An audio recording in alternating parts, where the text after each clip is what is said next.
Hello મિત્રો, કેમ છો? આઈ હોપ તમે સૌ મજામાં છો. મિત્રો, આ વિડીયોમાં આપણે જોવા જઈ રહ્યા છે ધોરણ 12 સમાજશાસ્ત્ર માટે મોસ્ટ આઈએમપી પ્રશ્નો. મિત્રો, તમારી પરીક્ષા આવી ગઈ છે, પરંતુ આપણે એ પરીક્ષામાં વધુમાં વધુ માર્ક્સ તમે કઈ રીતે મેળવી શકો એના માટે સતત પ્રયત્ન કરી રહ્યા છીએ અને એવા પ્રશ્નો આપણે ગોતીને લાવ્યા છીએ કે જેમાંથી પૂછાવાની શક્યતા બહુ ઊંચી રહેશે.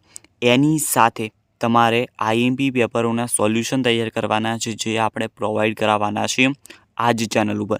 તો તમારી ચેનલ સબસ્ક્રાઈબ કરી દેવાની છે, જેનાથી તમને તમામ જે વિડીયો નવા આવશે એની નોટિફિકેશન મળશે. નોટિફિકેશન ઓન કરી દેજો, કારણ કે તમારી પરીક્ષામાં વધુ માર્ક્સ જો તમારે જોઈતા હોય તો સ્કાય ઓફ એજ્યુકેશન સાથે જોડાવું તમારે બહુ જ જરૂરી છે. આપણે આ વિડીયોમાં 5 માર્ક્સના અને 3 માર્ક્સના મોસ્ટ આઈએમપી પ્રશ્નો તમને આપવાના છીએ. ઓકે, તો તૈયાર કરી દેજો. ચાલો 5 માર્ક્સના પ્રશ્નો જોઈ લઈએ. આપણે રાષ્ટ્રીય એકતાનો અર્થ સમજાવી એના સહાયક પરિબળો ચર્ચવાના છે, જે હોટપિકમાં મૂક્યો છે, એટલે કે પૂછાવાની શક્યતા ઊંચી રહેશે આ વખતની પરીક્ષામાં. ભારતીય સંસ્કૃતિના લક્ષણો જણાવવાના છે. માર્ચ 2018માં પૂછાઈ ગયેલો છે પ્રશ્ન. શહેરી સમુદાયનો અર્થ જણાવી એના લક્ષણો જણાવવાના છે, જેનું અલર્ટ આપીએ છીએ. પૂછાવાની શક્યતા ઊંચી છે આ વખતે. ઓકે, ઊંચી છે શક્યતા આ વખતે. પછાતપણાના મુખ્ય માપદંડ જણાવો. મહિલા સશક્તિકરણની વ્યાખ્યા આપી એનું મહત્ત્વ, એને પણ આપણે હોટપિકમાં મૂક્યો છે.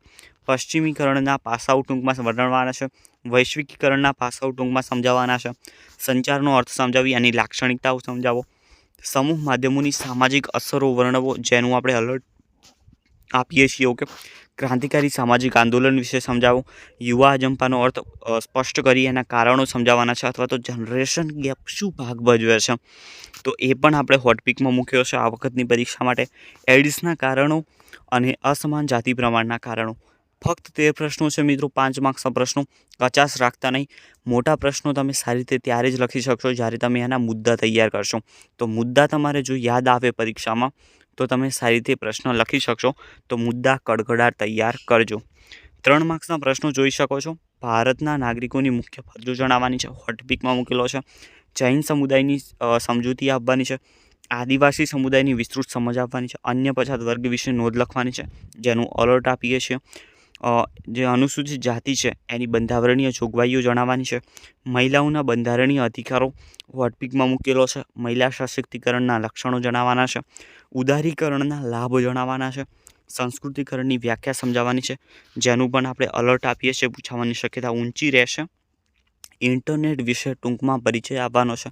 સાવ ઇઝી પ્રશ્ન હોય છે, પરંતુ ઘણી વખત આ પ્રશ્ન પણ પૂછાતો હોય છે.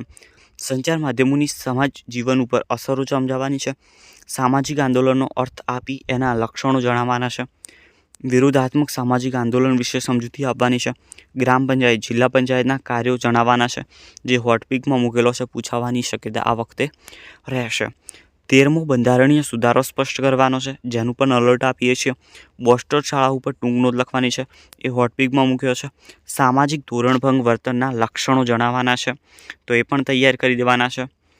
અસમાન જાતિ પ્રમાણની સમસ્યાની વિપરીત અસરો વર્ણવવાની છે. એડ્સ નિયંત્રણ કેવી રીતે કરી શકાય એ આપણે અલર્ટમાં મૂકીએ છીએ. નશીલા દ્રવ્યોના ઉપયોગ પર પ્રતિબંધ મૂકતા કાયદાઓની સમજૂતી આપવાની છે.